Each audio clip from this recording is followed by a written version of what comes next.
time. So how do you beat them today? Well, I think Splyce's style is pretty interesting for us because they play pretty similar to what our style has been so far.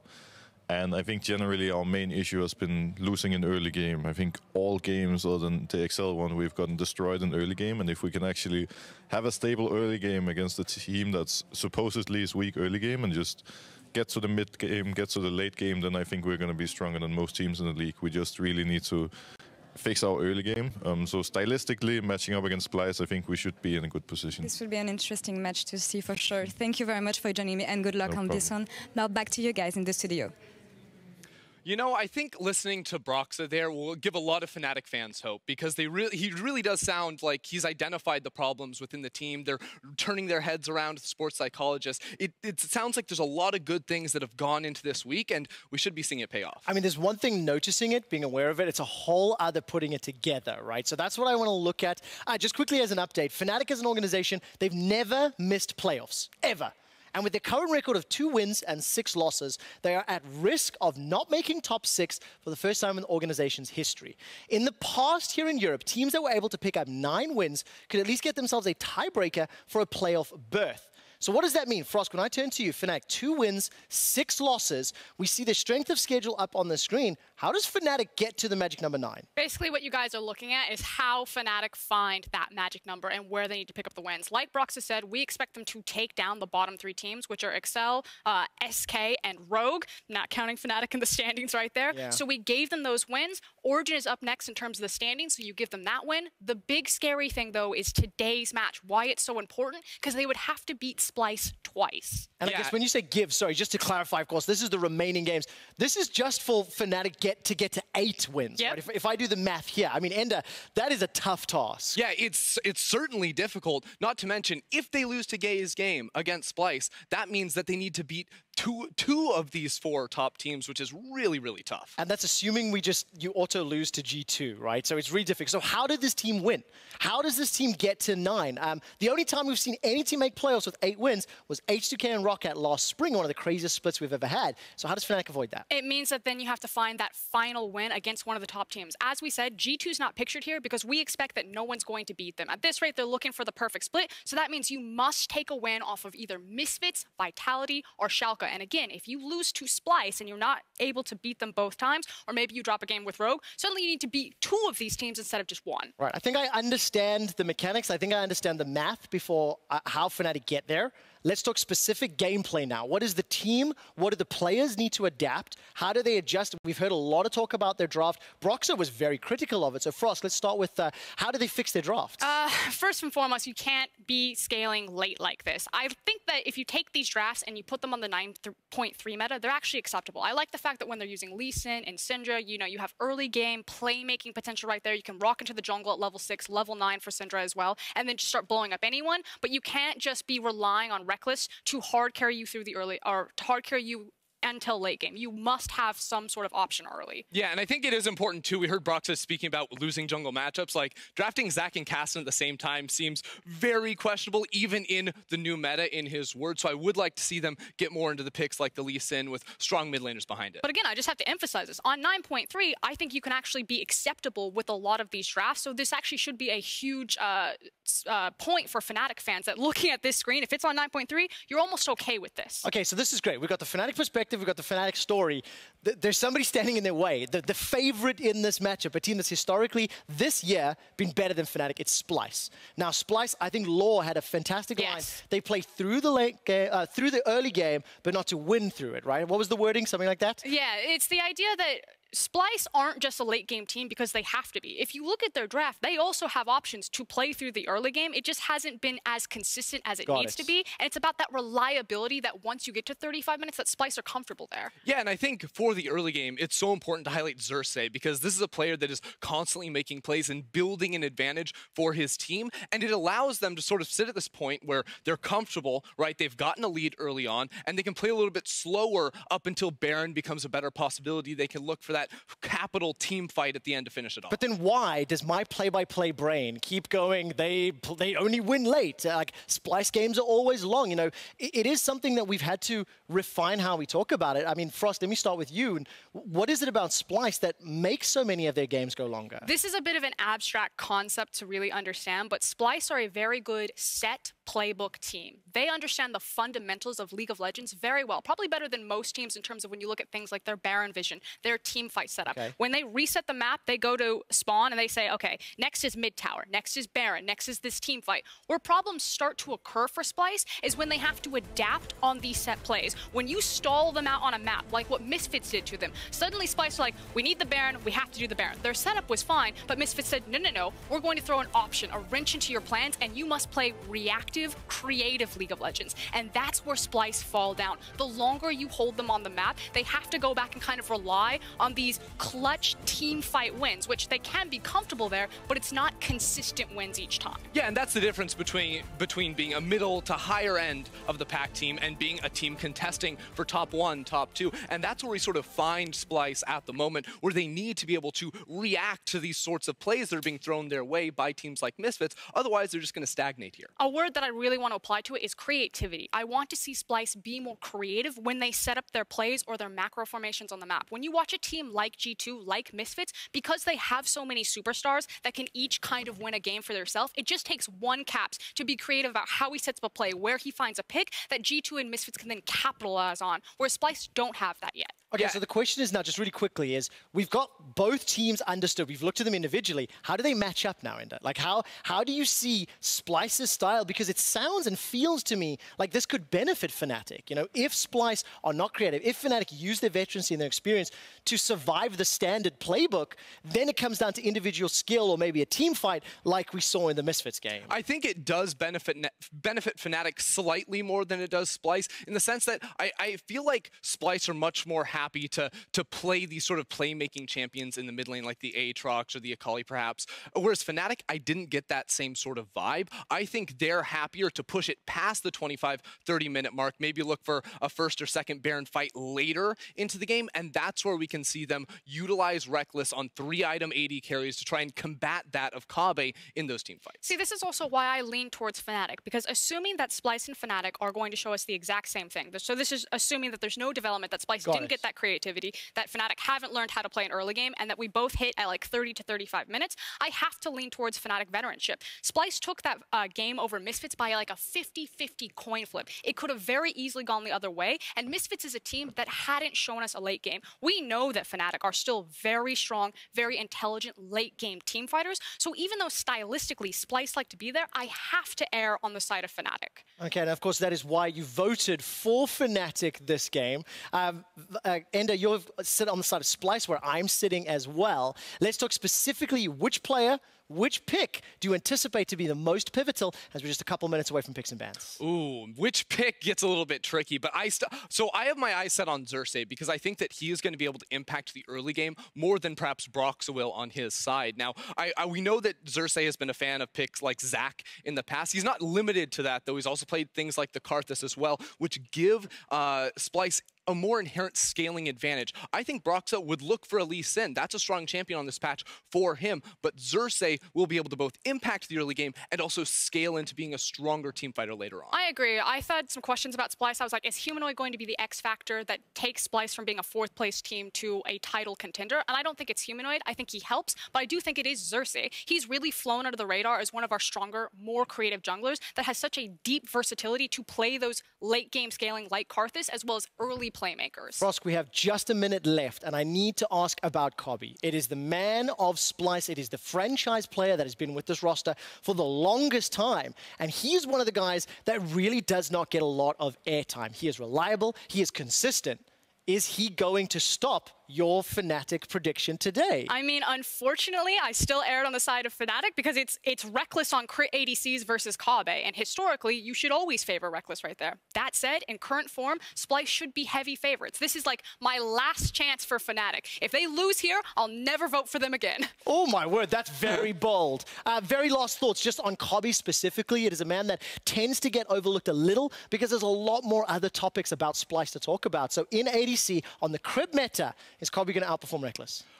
I think he will outperform Reckless, and here's where you're going to hate me for saying this. I don't think it's going to be necessarily just because of him. I think that Splyce is a smarter team-fighting team than Fnatic, and they will set him up more for success because AD carries do the damage in team fights, but it's your team and your setup that is actually how you win. Okay, well, we'll have to see with the casters and exactly how Splyce handle. It's time to get started with today's matches as Fnatic and Splyce hit the rift. Roses are red, violets are blue. You better be ready, because Maybe's coming for you! Let's go! Ladies and gentlemen! Happy Valentine's Day, one day belated to everyone out there. Betty, yes, I didn't ask you this yesterday, but will you be my Valentine? Of course, my friend. How can I not? Kiss me, Betty. No. Okay, that makes a lot of sense. Fnatic up against Splyce is our first game of the day, and what a day it's going to be. We talked a lot on the analyst desk about how patch 9.3 are going to change things for both these teams, and I think that always has to start off with the draft. Yeah, we're really curious to see how the draft will evolve for Fnatic very specifically, because we've seen them have a couple of issues with their draft, going much more towards things like the scaling options, not really having much of an early game impact, and now with crit AD carries being more relevant, we'll see if they put more of a priority on it. And that brings into question, with Lucian and Ezreal kind of rising in power, or still rather being very, very strong, will they see themselves on the ban list, or will they still be very early first rotations for both these teams? That is the question. Already Lucian taken away from by Splyce from Reckless. So alongside that, we have the Karthus and the Silas ban coming out from Fnatic on the blue side, and an Urgot ban. So Sheffius is going to be a little bit disappointed. There's no extra Urgot seasoning in this game. Well, it doesn't surprise me that he's going to be seen banned off the table. He received no balance changes on patch 9.3, so he is, like, all of his big answers kind of got taken off the board with things like Aurelia, and of course Rise Kennen still very good. The one we did see over in the LCK is that Yorick pick. Oh, and just as the ban comes through, I was really excited to see it potentially come out, especially in the hands of someone like Vizicachi or Bwipo, but Fnatic is saying, no, we're not interested in dealing with that. That's going to be banned away. Alongside that, the Tristana ban against Reckless, one of his most played in the LEC all time. I think he has a 75% win rate on that as well. So not surprised to see it banned away. However, it does leave that Ezreal open that you talked about earlier on. And even something like the Kai'Sa if you really want to go down that route. I think the weird thing about Kai'Sa right now is some people have mixed opinions about what the optimal build path is for her, because the Storm Razors did take a bit of a hit and is not as strong as it was before. And now what you kind of build as a first item on her, many AD carries are still debating. But it looks like Fnatic prioritizing getting a strong support down towards the bot side of the map. We have seen things like Pyke act as an answer. Morgana is sometimes often picked into the Braum as well. Occasionally we do see a Thresh drafted, but we'll see what Norscarin is gearing towards. And I love this blind pick Kennen from Splyce. We heard Sheffius talking about it earlier on. Adds a lot of flavor to the draft, but largely because the only thing that can really answer him is the Jace. And so the question mark here is, will Bwipo feel confident enough in his Jace to be able to bring it into Vizicachi's cannon? Bwipo has never been one to bandy down from a fight. He always stands up and fights in that top lane if needed. There's the Thresh that you talked about for Norscarin down towards that bottom lane. Very interested to see support so highly prioritized on this patch. It's been a while since the days of the Alistar first pick. To see a Braum first picked is intriguing to me. It surprises me. It means their engage is going to have to come from somewhere else. Remember that Sejuani is still very relevant on the current patch. Could be something that Broxton wants to try and get his hands on early on, but we already talked a little bit about the Jace, and there it is. Likely going to be in the hands of Bwipo up towards the top side of the map. Many pros' current consensus is that he is the S tier right now. He's something that can be played in both mid and top. He doesn't really have that many bad matchups. He's extremely strong in the side lane and doesn't really have many champions that can outduel him, and he even offers a lot of team fight value and utility because things like the Shock Blast, the poke that he brings, the burst damage. Overall, he's a very well-rounded champion. Right? A lot of priority put on Bwipo for Fnatic then. We'll have to see how he is able to translate that into game state. There's the Sivir as well for Reckless, going towards one of those 3-item AD carries, something we've already seen him play this split as well. And he's blind picking it as well. And I think that's because they're not afraid to have it go up against something like the Ezreal, but that's going to be an insta-lock Jinx that we do see coming in from the draft right now. And this is pretty exciting. Yeah, very exciting. We're going more towards the hyper carry end of things. You could say we're getting excited with this Jinx pick. We could say that. Good one, Medic. I like that reference. Thank you. I think Jinx is really fun when she gets that through items, because things like the Runans, the fact that you can proc all 3 of the rockets and do huge teamfight damage, very, very strong. We'll see how she does in the laning phase. Definitely haven't seen a Jinx for a while, aside from the demolition that we saw from last week in Fnatic's game.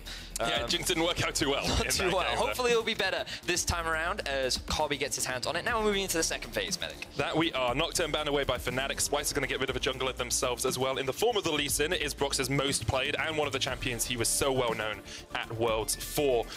Would be interested to see if we see more of the jungle pinched out here in this second rotation of the second ban phase. I was just going to mention it. Good spot there, Medic. Like, Sejuani going to be taken off the board means that kind of engage options, hard crowd control is kind of lacking from Fnatic right now. They do still have the Jace Gate plus the Sivir ultimate to actually run down their opponents to start off a fight, but the CC is somewhat lacking for them right now outside of just the Braum. So I wonder if they'll put much value on champions like the Zoe. Over in the LCK, she's risen in popularity with some of the Lissandra nerfs that came through, and with Galio falling off on previous patches, she's just become one of the go-to mid laners right now, alongside Cassio, who is still available right now.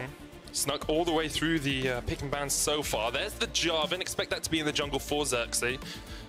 Could have been a support Jarvan, of course, but with the Thresh already locked in, you have to think that will go to the jungle. Now, Fnatic do have to show their hand a little bit here. You're blind picking your mid laner, and you need to lock in a jungle position. Yeah, so thinking about what junglers are left available, really, the pool has been slimmed down quite a lot. Xin Zhao is still a potential option. Kha'Zix is another one that Broxah could go for, both very early game focused junglers, and Olaf is another one that's still very relevant in the current meta, but not really the best pick against the Jarvan. Many in solo queue games, many people like to run the Ghost, and you can lock him in, and then he suddenly can't do anything. But right now they are still prioritizing that Lissandra, so we talked about their lack of crowd control. They are going to make up for that with the Lissandra pick here, and lo and behold, Fnatic going very much towards those scaling picks that we were talking about. And the question is, will it still work in the current meta going up against this kind of composition? I think that it could, but I like this adaptation. I prefer this much, much more. I think it means that Broxah has way more agency in terms of the early game. He can play around the Lissandra lane, which has a lot of setup, and with the early game damage from Olaf means that you have a very clear lane that you can look to play around. And Broxah, he was always known, especially at the World Championship, for being a very active early game jungler, and I think many Fnatic fans want to see a return of that. Yeah, I think a lot of Fnatic fans wanted to see a return to winning ways from the Fnatic squad, coming into the end of the first half of the season at 2-6. Final pick is the Cassiopeia that we said had snuck all the way through picks and bans. Not going to be a bot lane Cassio, instead going to mid in the hands of Humanoid. Will be the second time he's played at this split. Last time they did lose, but he had an okay performance on the Snake. And what I see from this draft is good scaling on both sides. Sivir, Jinx, great late game hyper carries. You also have the ability to split push with both the Kennen and the Jace. Very similar compositions, really, from both sides. And I think what we're going to see in this game, Medic, is who will be able to find that early game lead first? Will it be Xerxes on the Jarvan, or will it be Broxah on the Olaf? Which lanes will they look to prioritize? You would ideally want your split pushers, so the Kennen or the Jace, to get ahead in the early game if possible. But also, how will these team fights play out? Because we know that both these teams have struggled in the mid game throughout this split, and who will they be able to rectify some of the mistakes that they've made to transition to strong team fights, and ultimately who has the better team fighting with two very solid team fight comps? Have seen Splyce get towards the late game, and in the majority of their games this split have the longest game time of all the teams in the LEC, sitting at 38 minutes 56 seconds. Average game time. Average game time. Average game time. Last week they had two 45-minute games as well, which is just shows that they are able to get to that late game portion. Their team fighting has been pretty on point. Fnatic have struggled to get there, but historically, Fnatic have always been a team that has very good late game team fights. That has been the history for them. However, right now, we haven't been able to see it because they've never really been able to get to that point in the game, so maybe things can change. We're approaching the halfway point in the LEC, ladies and gentlemen. This will be the final game for Fnatic in the first round robin, and they'll be going up against Splyce. A much-needed win for them, whereas Splyce, they want to keep fighting for that top 3, top 4 spot, and a win for them will help solidify them there. We're guaranteed a pretty exciting game. That we are. For more on the draft, let's hear from Law and Fnatic's coach. So no surprise from you guys from seeing pressure in the late game with some late game damage, but where do you guys need to strike to get the early game advantage, especially with the Olaf pick? I think with Vizichachi blinding Kennen, he gave us a big opportunity to pick Jace, and that's a very strong winning lane, so that's something we can play around in the early game. I wish you good luck on that, and now let's dive back directly into the game. Straight on into Summoner's Rift. Thank you very much, Law, for that, and interesting words from Jan. Yeah, we talked about it in the draft. Blind picking the Kennen opened them up to grab themselves a strong matchup in the top side. And the thing about Jace is because of the range that he has, he actually trades very well against champions like Kennen, especially in the early levels. And later on into the game, in 1v1, he'll actually have a pretty significant advantage because he can just grab himself the Hex Drinker, mitigate a lot of the burst that Kennen is able to throw out. And that means that he's just going to keep scaling, be a big threat, and you would imagine that he's going to go for that big lethality build, which means that his poke is going to be very potent later on as well. So what you kind of want to see from Splyce is, we talked about it, play around the top side of the map. Try and put Bwipo behind so that VCS can have that lead. And then maybe that's a lane that they don't have to worry too much about. Whereas for Fnatic, they kind of have a couple of options. They could play around mid. They could try and utilize the fact that Nemesis has a lot of crowd control and try and shut down Humanoid. They could also just invest more into Bwipo, just keep him alive if he's guaranteed a winning lane matchup. As long as Broxah just hangs around and stops Xerxes from ganking, that means they can just slowly build up a bigger lead and scale up. I'd be surprised if he tries to gank bot. However, Jinx is always a great carry to gank because she doesn't have that much mobility, nor does she have that many defensive tools. So I think that Broxah has quite a lot of options. We just want to see it because we haven't really seen a lot of early game action from Broxah. See both junglers starting on their blue buff. Xerxes just going to get that. He actually went red towards blue, and now he's going to get that scuttle crept down towards the bottom side. Broxah only done blue in the Gromp. A little bit of trading in the bottom lane, but not too much going on as of yet. I want to just come back to that top lane because I see that Chachi's gone for the phase rush here instead of the Kleptomancy on the Kennen. And often we do see that Kleptomancy the keystone of choice. So the reason why you wouldn't run Kleptomancy in this matchup is because Kennen is expected to lose it, which means that he's not going to get as much free farm as he would typically like. Now, I would want to talk about that more, but we've got to keep our eyes on Xerxes in the bot lane. Yeah, he'll be waiting for his EQ to come back up before he goes for this fight. See, Norscarin does have the flash if he wants to go in with the Flay. Reckless and Hylissang stepping back, flash play onto Hylissang. Still has his own flash to get away, jumps away. Reckless uses the spell shoot perfectly, has to flash away. Here comes the teleport though. Fnatic wants to take the fight in the bottom lane as Xerxes. Concussive blows is blocking on him, double teleport. Nemesis gets the root down only onto Norscarin. Glacial pass for the follow up, there's the stun. And now Xerxes might be caught out, EQ away. Double TP burn here, remember Norscarin almost stunned up. He will get locked down underneath the tower, and that's first blood to Fnatic. We wanted to see early game action from Fnatic, and they said, nope, you're not shutting our bot lane down anymore. 2 teleports were invested from both Nemesis and Bwipo to guarantee a first blood into Fnatic's back pocket. This will also help Reckless and Hylissang secure themselves the first turret planing of the game. Early game already looking good for Fnatic. So good for Fnatic. They'll also get this wave. Waves crashing into the Splyce tower means that that Jinx will be set so far behind. And it's going to be really interesting to see how this game develops. Fnatic's bot lane has a lead, has an advantage. Can they now utilize that to snowball the game away from Splyce? And Broxah is even able to steal away some of the enemy jungle camps. Now, this could hurt Bwipo's lane, given that he did invest his TP bot. VCS now has a level advantage. Same for Humanoid in mid. I believe he was even able to get a base off as well, so he's been able to match the items coming out from Nemesis. And he still has a pretty big wave that he can pick up for himself. So both the solo laners from Splyce will benefit from the teleport usage as well. And a lot of summoner spells were used, so it's really important for Splyce right now to look to try and punish the lack of summoner spells available on the side of Fnatic, because that's how they come back into the game in this early stages. Fnatic already find themselves in a 1,000 gold lead.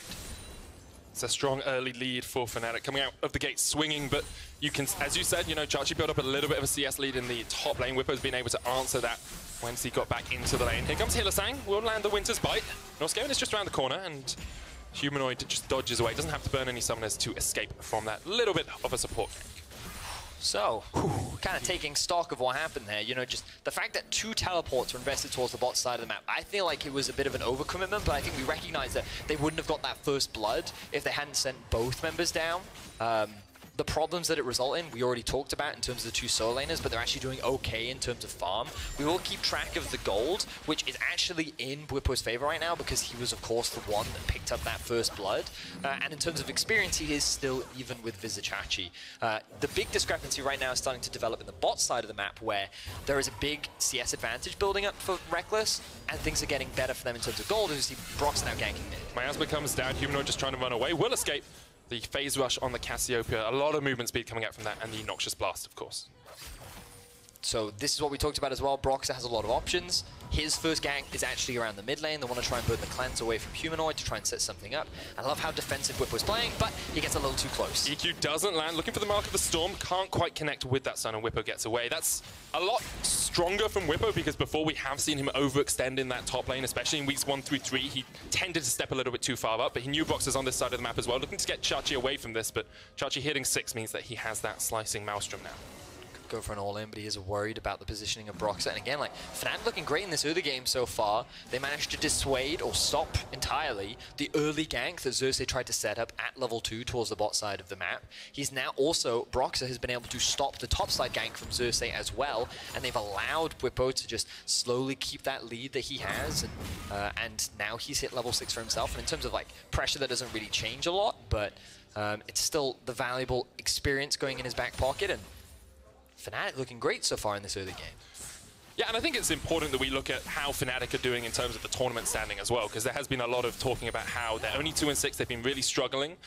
Usually, at the halfway point in a split, they're winning about 2/3 of the game. On a very good split, they win 81%. In a very bad split, they win about 47%.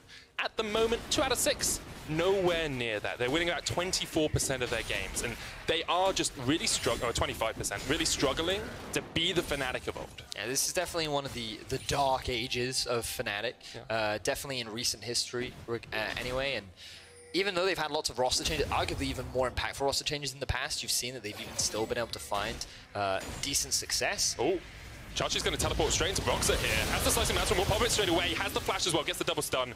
Doesn't need to use the flash, but teleported in, lost half his health immediately because Broxah was in the right position again. He also lost his ultimate there, which means that the amount of kill pressure he has towards the top side of the map is heavily mitigated. But yeah, Fnatic have been a big question mark around how well they will do throughout the rest of the split, and many still expect them to somehow make it to playoffs. So I've even heard many pro players say, like, Fnatic is still a really good team, you have to show that respect to them, and while they've started off slow, they will start to pick it back up, and this meta change could very well be the moment that they've been waiting for, and already we start to see them with a pretty good early game. So they're now sitting around a 600 gold lead. We haven't seen that much more action. Summoner spells are all back up for the side of Fnatic, so Xerxes hasn't been able to capitalize on all that, which means that Fnatic are now sitting primed and pretty, ready to go, and they have those teleports almost ready if they want to try and make another play elsewhere.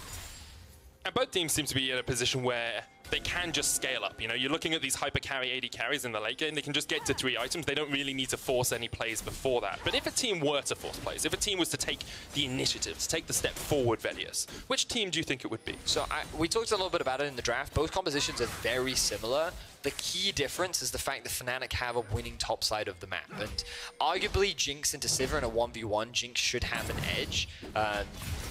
But outside of that, like, it's very even across the board. And so what Splyce needs to be careful of is how strong this Jace gets. And in an ideal world, Splyce will force more team fights than Fnatic will, because Kennen versus a Jace, Kennen's always going to offer more value.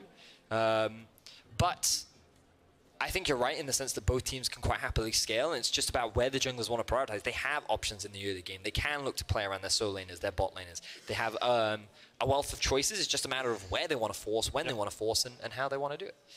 And Broxah seems to have had Xerxes' number thus far, counter-ganking up towards that top side, keeping Chachi on the ropes as well. And Xerxes has consistently been a strong early game jungler for Splyce, even if they haven't always snowballed those leads into a victory. Yeah. My question is what happens in the mid game, because both teams have shown like rather peculiar mid lane performances. And to be a little bit more specific about that,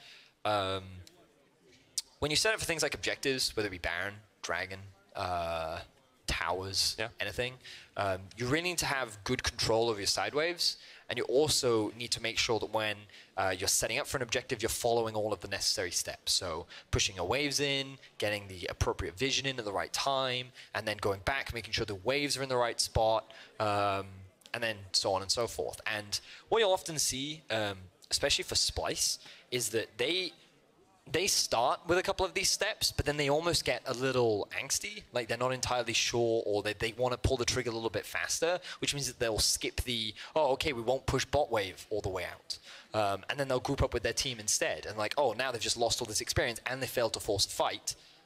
Okay, now we're actually down in experience in the top side of the map. Oh no, this is happening. Oh no, this is happening. And it's these small things that we see from both these teams that ends up in these long, drawn-out games. And for Splyce, they've been really keen to try and tidy things up. You know, they want to turn an early game lead into a solid mid game where they can better snowball. And Fnatic have just been looking for a better early game overall. Yeah. Because even if you could make an argument, oh, maybe their team fighting is fine, or maybe this is fine. Like, often they've just been falling behind so dramatically in the laning phase that we can never properly assess how good their mid-game truly is. But right now, they're set up for a good mid-game. They're getting control over the Drake right now, and you can see all this vision that's been set up. This is not skipping steps. This is how it's done properly. You utilize the pressure that you have in bottom mid, you set up the wards, and then you secure the Drake. And this is more of what many Fnatic fans want to be seeing from this team. Oh, it definitely is. You know, if you're a Fnatic fan, you should be very bolstered by how the beginning of this game has gone. It's about 600 gold lead or so, coming up to the 10-minute mark, which is good. Do want to bring attention to that middle lane, though. It looks like Nemesis is struggling a little bit into his rookie counterpart, Humanoid, because it's about 10 CS down or so, which could be due to that teleport, could be due to Humanoid maybe hitting a few more noxious blasts. Yeah, the matchup, it can be challenging because Cassio will outrange the Lissandra. She's a fairly short-range champion, which means every time she approaches the wave, she'll get hit by the noxious blast, and she didn't have boots prior to this. Which meant that she was starting to struggle. So it doesn't really surprise me too much. What does surprise me is the top lane discrepancy. The fact that Vizicachi has built up such a massive CS discrepancy. This isn't typically what happens in the matchup. Jace is usually the one generating a lot more pressure, but right now Fnatic have their eyes on the bot lane. Got to go fast. Reckless pops the ultimate on the hunt for some kills with the Predator coming in as well. You can see Nemesis positioning around there. Whippo had actually moved down to an area of no vision, so he could teleport down to that play if they wanted to. And it seems like Fnatic have said, we're going to make plays around the bottom lane. That's our key objective. Not Boxer ganking top too much, not ganking mid too much, always looking for those bot lane plays. Now, Whippo might have overextended just a little bit here as Chachi does get the Mark of the Storm down, but Whippo on the Jace with a bit of lethality under his belt can just trade back into that cannon. So, a couple things to run through. Fnatic clearly playing around the bot side of the map, and I love the way in which Nemesis utilized the fact that Humanoid had just come back to base to then push in mid and roam bot. And remember, they'd set up all that vision earlier when they secured the Drake. That was still dark from the side of Splyce, which meant that they could get a good collapse off and actually get the flash away out from Norscarin, meaning that now the difference between the two 80 carries is about 400 gold, and a lot of that is coming off of turret plates. So that's really good. And then meanwhile, on the top side, this is more of what you expect from the matchup as Whippo just trades straight onto Chachi, pops the slicing Maelstrom job, and just around the corner though, Whippo needs to be a little bit cautious. Still has the flash, but Chachi looking for the Mark of the Storm, flashes away from it. Whippo stunned up, here comes Dusty, there's the Cataclysm, pulls it back in! And that is a great kill for Splyce in the top. A little too early flash there from Whippo, but Splyce find their first kill on the board. They have to invest quite a lot to get it, but it will also now open up the bot side of the map, and Fnatic very quick to pounce. You can already see both Hylissang and Nemesis making their way down. If they can, they want to try and secure the first tower of the game. Yeah, looking for those plates as well. Already 3 down in this tower. Reckless just going to continue to reap the benefits of that bottom lane. He's got 4 plates by himself. That is a monumental amount of gold. You can see as well, like thinking more about it, the Jinx into Sivir matchup. Sivir can spell shield pretty much all of her skills, including the Mega Death Rocket, I think it's called. Super Mega Death Rocket, rather. Yeah, not just the normal Mega Death Rocket. Yes, the super. But Sivir can just spell shield all of it. So I'm quite interested to see why they decided to go for the Jace. I could understand that maybe they wanted to try and match the wave clear. She does get better, especially once she gets the Hurricane.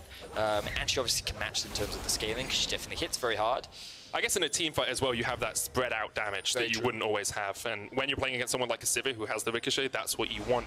An 800 gold disparity in between those AD carries. Top lane, plates, man. 500 gold lead for Chachi. But yeah, as you say, Fnatic has just been a lot better at getting plates. They're actually 5 plates to 1 up over Splyce at the moment. 5 plates to 2, sorry, that's 2 in the top lane.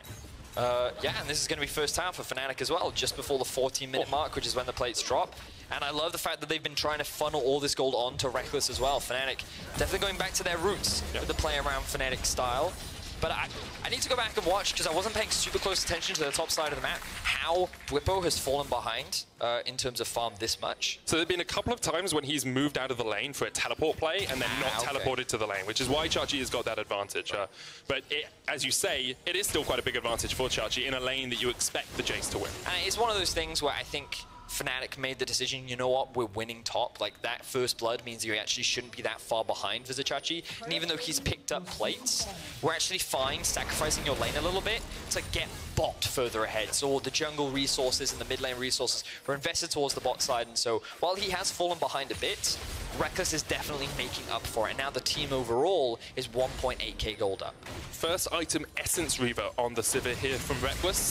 Does give you some critical strike chance, of course about 25%, and gets you all that basic attack mana refund. I think it's about 1.5% missing mana per auto attack, so it helps with the Sivir playstyle where you're spamming Ricochet, spamming Boomerang Blades as much as possible, and having a little bit of crit chance is always a boon. Yeah, exactly that. You hit the nail on the head, Medic.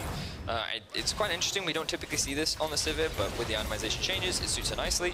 And now Fnatic looking to secure themselves another tower. So this is very reminiscent of what we saw when Fnatic played XL. They got an early game lead. They leveraged their strong side of the map around the rest of the map, and slowly they've been pushing in their advantages. And again, keep your eyes on the minimap. You can see good vision being set up towards the top side in the river.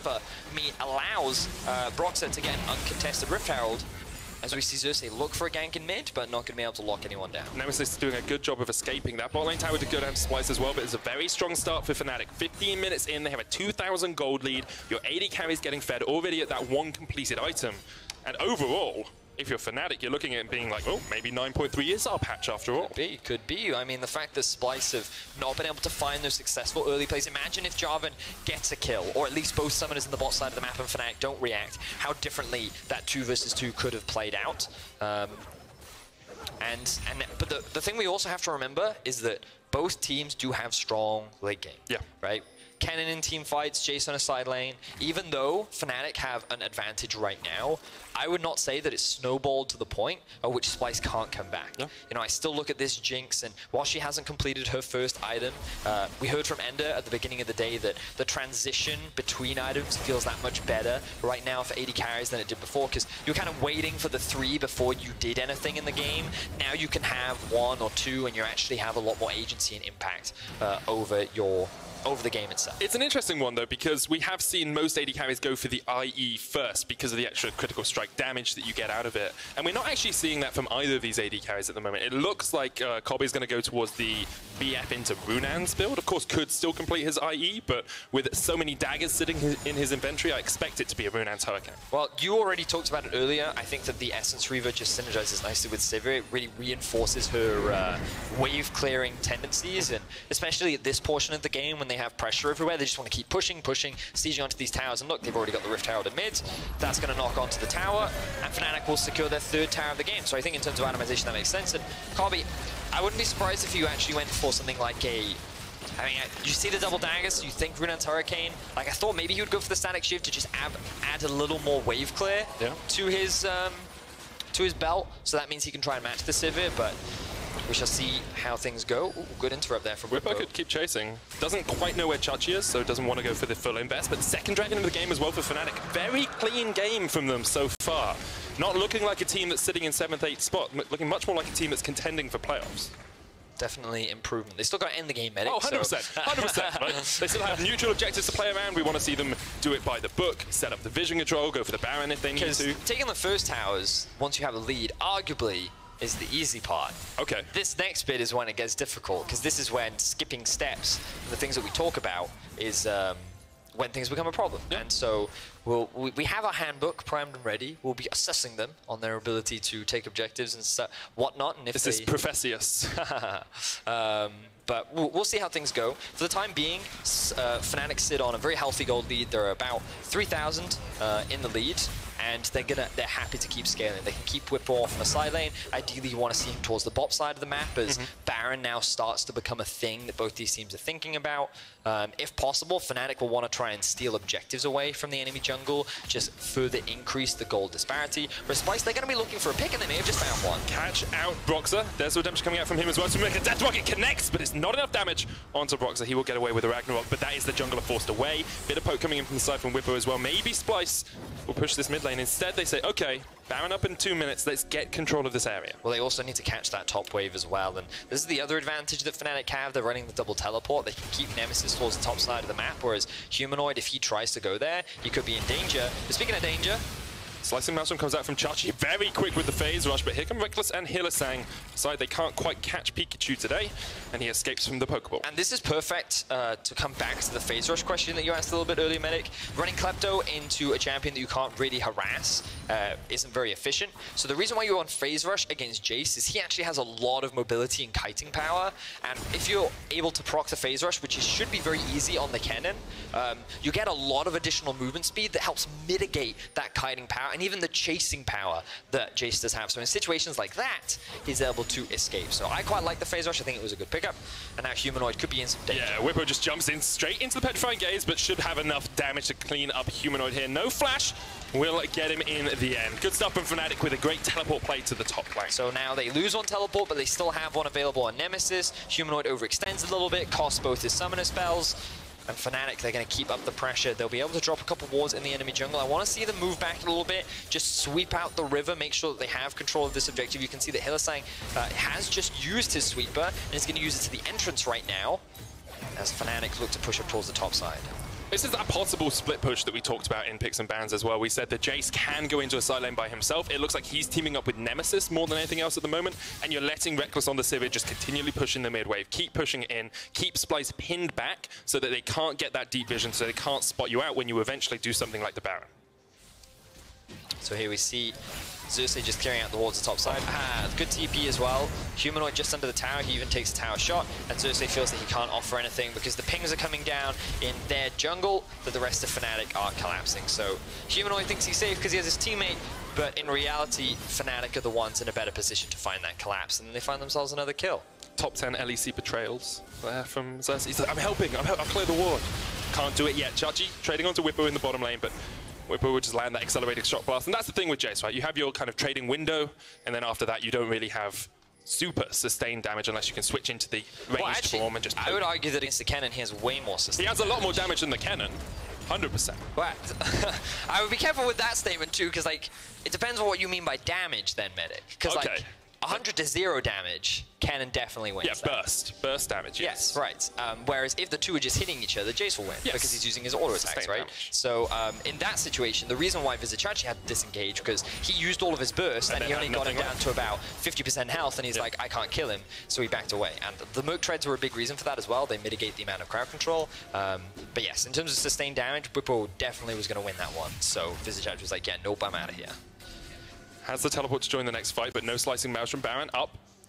21 minutes or so in the game. Fnatic have been able to extend that goal lead to about 3,500, sorry. So it's not monumental, it's not massive, and against the good scaling that we talked about on Splyce, Fnatic have to be a little bit wary as to how they take the next steps of this game. 100%, 100%. They have to be patient, they have to be calm. I really like with how they've played the game so far. I love the setup. They've been utilizing vision very effectively. They've played around objectives very cleanly, like we've seen them to secure all the Drakes right so far. They have no vision around the Ocean Drake. They've been investing it towards Baron, but you can already see Broxah has gone back to base. He's picked up a control ward. Hylissang is sitting on 2 control wards as well. Vizicachi's in trouble. Yeah, trying to get away. Does use the flash in the end. Misses with the Winter Spike, but Nemesis here on the chase. Glacial Path will come in, and Chachi is done for. Another kill for Fnatic. 3 on the board for them now, and Reckless actually gets his first of the game. And this makes a very easy Dragon take for Fnatic. Big misplay there from Vizicachi. Even cost him his flash. Not sure why he was perusing through the enemy jungle. Fnatic very quick to punish, so they're sitting in a good spot right now. It feels so much more coordinated from Fnatic as well. It's much more like they have a solid game plan coming into the day.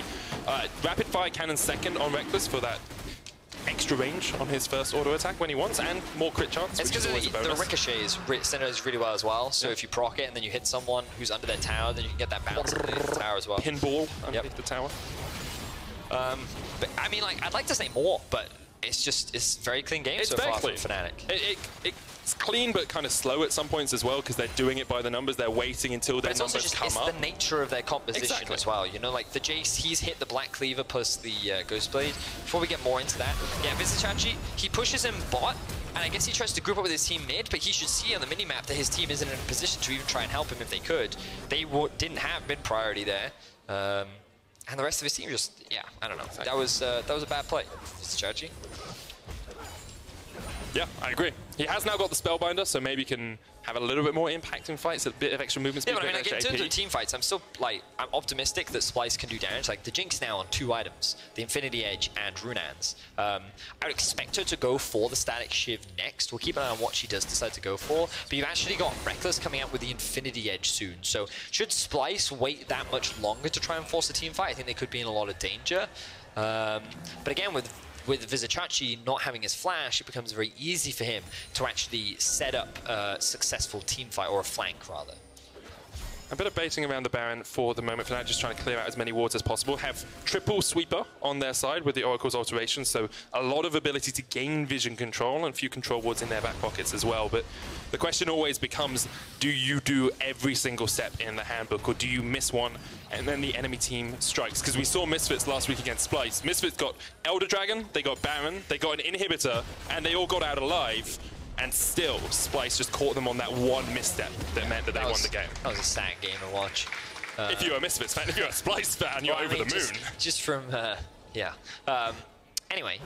Minions? Splyce will secure their second tower of the game. Minions? Yep, that's good for them. You gotta praise them, Betty. Come on. I like the fact that, Nemesis could be in some trouble right now. Goes into the Frozen Tomb. Humanoid and Chachi on the chase here. Norscaron on the flank as well. Xerxes jumps into the backline. Norscaron flashes forward. There's a hook as well. Lands in. Cataclysm used. Xerxes so low. Whippo free to open up from the side of this fight. Humanoid. Reckless gets one already as Xerxes goes down. As well as Healer Sang. There's the slicing mouse from Norscaron so low. Chachi just about getting away. It's all on Kobe. Open up with the big guns. Super Mega Death Rocket. Kobe can just sweep his way through the Fnatic front line. Brox is going to follow as well. Whippo trying to get away, but the zap with the chase. And Whippo does escape, but it shows if the AD carries alive on the back line, that is how you can win these team fights. And it's literally just like we talked about, Medic. You have to respect the team fight power of Splyce. The 2 items were done for Kobe. He still does damage, and his positioning was great in that team fight. Things actually looked really good initially for Fnatic. The way in which Splyce were all bunched up in this choke point, meaning the Sandra can get into the middle of all of them, and things look great. So the first misstep here from Nemesis is he takes way too much damage from Nemesis, a humanoid rather, before the rest of his team can show up. Look at the positioning of Sivir on the mini-map as well. Not even involved in the fight. Now Reckless joins. Now Whippo is hit. A lot of ultimates haven't been used yet, okay? So Xerxes and Hylissang first drop. And then you think at this point, Reckless can clean up the fight, but Norscaron gets a really clutch hook just before he goes into Zhonya's, allowing Kobe to get at least 3 autos off before Reckless can do anything. So he gets chunked out, he's forced to retreat, and then Kobe, uncontested on the backline, can just clean up the fight, and now he's on the run. On the hunt used here as they chase onto Chachi. No flash on the cannon.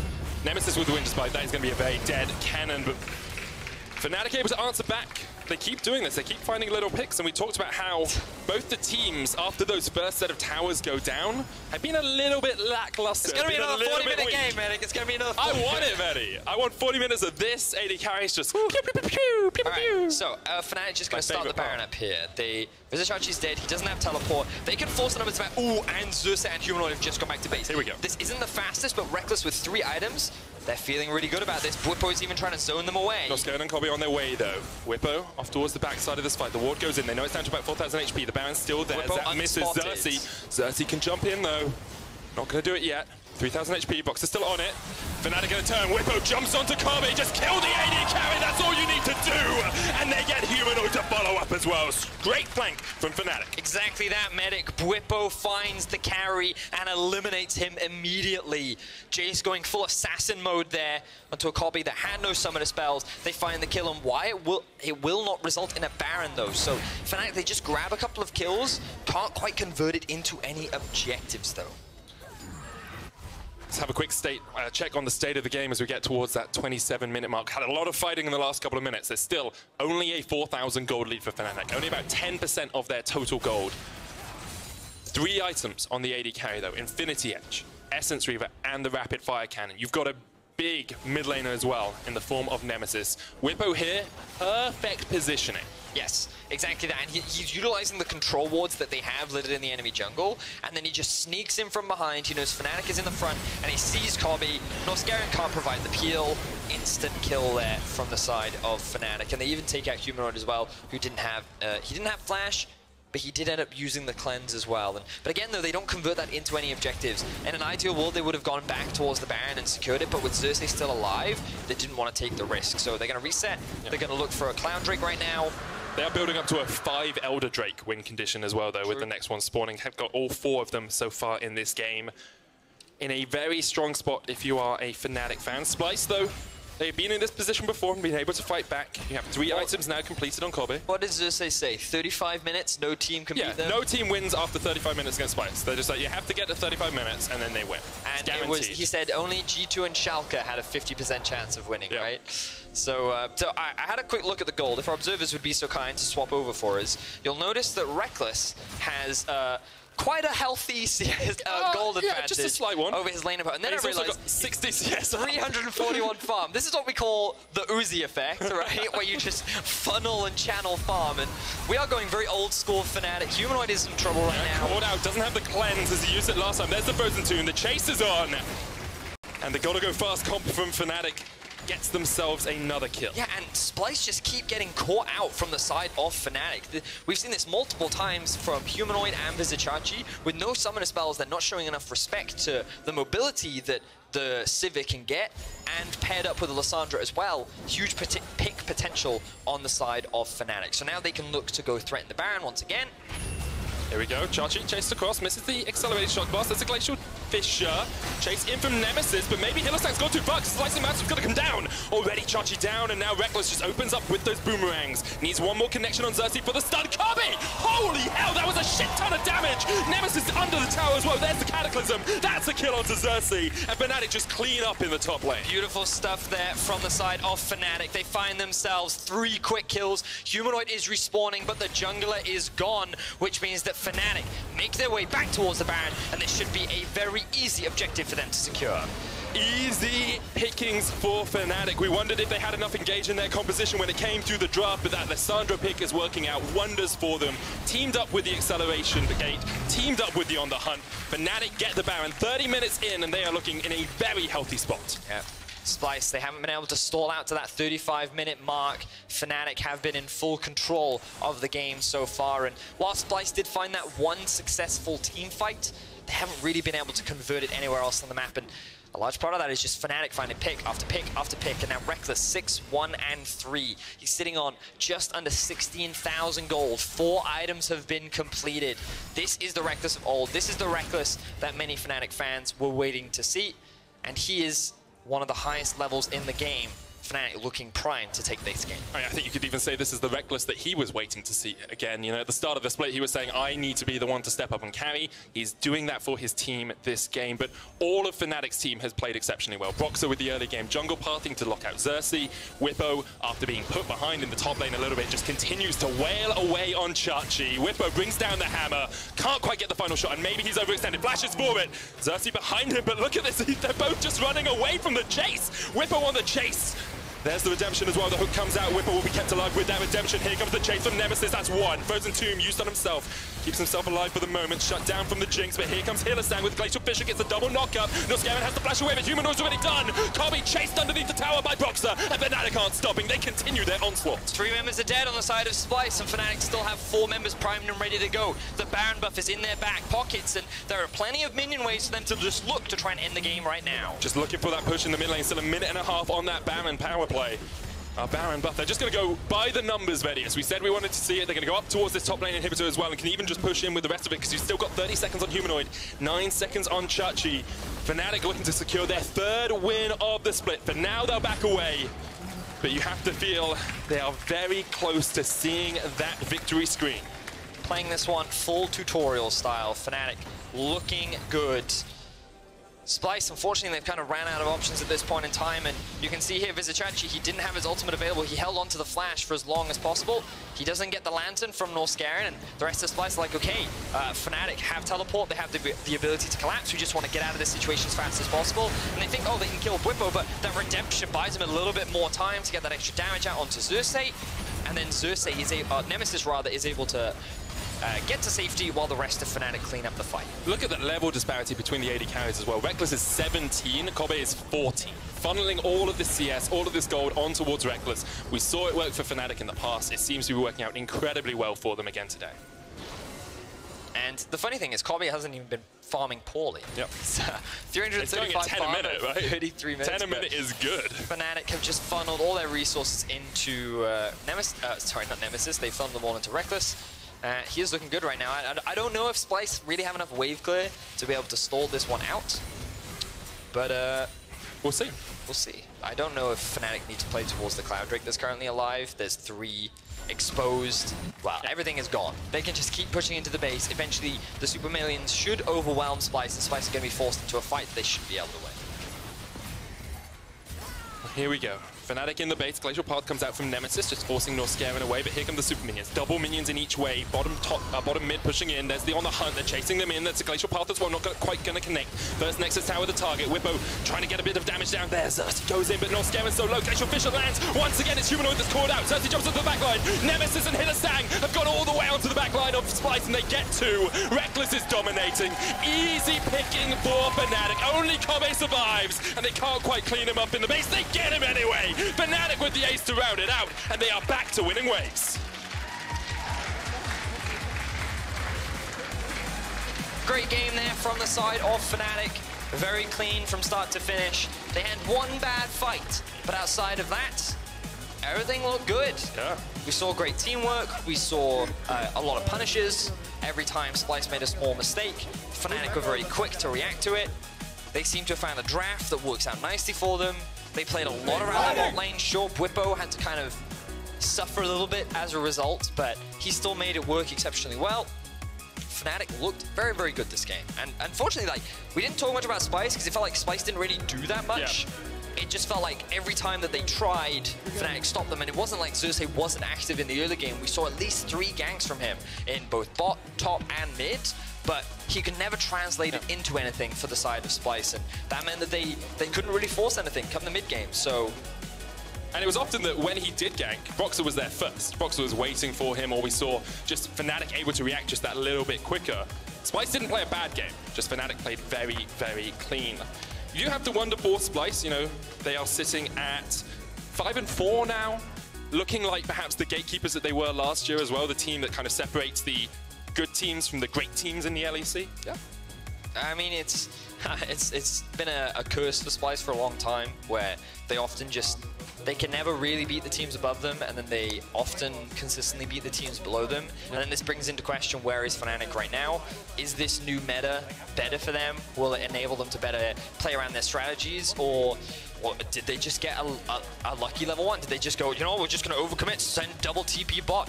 Is this something that could have been punished harder? Yeah. It's difficult to assess. Overall, I think that they played very well with the leads that they had. Very patient play. I like their team fighting. The fact that they funneled everything into Reckless is something that they found success with in the past. Is this a strategy that they can rely on? That's just something that many fans can look forward to over the next couple of weeks. Exactly, that's the question. And whether you're against a team that doesn't play the same style as you, whether someone drafts an early game composition into that comp, maybe things would have been a little bit different. But if you're a Fnatic fan coming into the halfway point of the split, I think that performance should leave you pretty happy. Yeah, I would definitely be very happy with that. And we already heard the analysts talking about it on ReadyCheck as well. If Fnatic want to make it to playoffs, there are certain games that are must-wins. This was definitely a very important win for them, you know, and if they still want to stand a chance of it, sorry, I needed a cough. If they still want to stand a chance of making playoffs, even though it's a long way away, they need to kind of maintain this level of performance. But if they're definitely on the right track, with them on the upward trend, with Origen on the upward trend as well, that middle of the pack now just continues to get more and more competitive. Yeah, I mean, Fnatic basically have to reverse their win-loss ratio from the first half of the split for the second half of the split if they want to make it. Usually it's about 9 wins that takes you to that playoff spot. But if you want your favorite to win Kia player of the game, you need to head on over to @LOL Esports and vote. We've narrowed it down to Whippo, Nemesis, and Reckless. I wonder who's going to win. So I think it was a team effort overall. Oh, 100%. 100% you know, was a team I effort. think it's much harder to pick a single player. But for me, Nemesis was someone I think had a very solid game. I loved his Lissandra this game. He tanked a lot of ganks. His utility in teamfights was impressive. Overall, I think you should consider Nemesis, even though I know you're going to vote for Reckless anyway. We'll have to wait and see if everyone does just vote for Reckless. But for more on Fnatic's win, let's head it over to Law and their top laner. Thank you very much, guys, and thank you, Bripo, for joining me. It feels like an easy one for you guys. I mean, you had the perfect draft to do it, late game damage, a lot of pressure in the early game. You guys focus so much on objectives, even though it hasn't been your good side lately. How did you make all this happen, especially against Splyce? Honestly, I feel like all of us felt like the past few weeks weren't a good representation of how good we actually are. So we just went back to the basics, tried to think of, okay, what worked for us last year? And one of the biggest issues we had is that we ended up drafting lanes that all needed jungle on stage. So in this game, for example, you have Lissandra, which is much more self-sufficient. Jace is a really good matchup where he doesn't need as much jungle help. And then we can focus on the bot lane. So, I mean, investing 2 teleports at level 3 was maybe a bit much, but I think you got the idea of where we wanted to go there. I mean, we rarely see you this year on carry champions, and I was really happy to see you on Jades instead of tanks as all time. Can we expect more carry champions for you guys? Like I said, I think what's most important for us right now is that we actually identify how many lanes we want to play around, because I feel like we were drafting, even when I was playing a tank, I need some jungle pressure, right? I need some help to play those tanks. So we feel like some of the carry champions like Jace, if he has a good matchup, he can do his own job, right? He can be self-sustaining. So in that sense, yeah, I think I'll be playing a few more champions that are good on their own. Let's get back a bit in the game. You guys dropped a team fight, setting up the vision at Baron, maybe being a bit hasty here. What was the communication between you guys at this moment to just grab back the game in your hands? Honestly, it was really hectic because after we lost the fight against the Jinx, when she flashed in and killed us all, it was pretty scary to play the game. We weren't sure what was going to happen, but all in all, we were just really focused on the summoner cooldowns, and we knew that with our comp, if we just ran at them with Sivir speed, then we would kill either any of them up front, because the only frontliner was really Jarvan. So honestly, at some point we were just, why don't we just run it down and just go on these guys? And last question for you. I was talking to Broxa before the game. He told me that you needed confidence, a bit more confidence. Is it finally the win that's going to give you confidence back and reach playoffs? Honestly, I think it will help a lot for my other teammates. Okay. For me personally, it's like an extra boost because I got to do it on a champion that honestly I feel like most people considered me to be good at in the past, but I never actually got to translate on stage. Every time I played Jace, I feel like I was lackluster. And even this game, I honestly, my laning phase was very poor, but you know, I pulled it back afterwards, and then I got some value out of the Jace pick in the later stages of the game, surprisingly. And you managed to pick up the game in the end, so congratulations again on this one. And for more on this victory, let's send it back to the deck.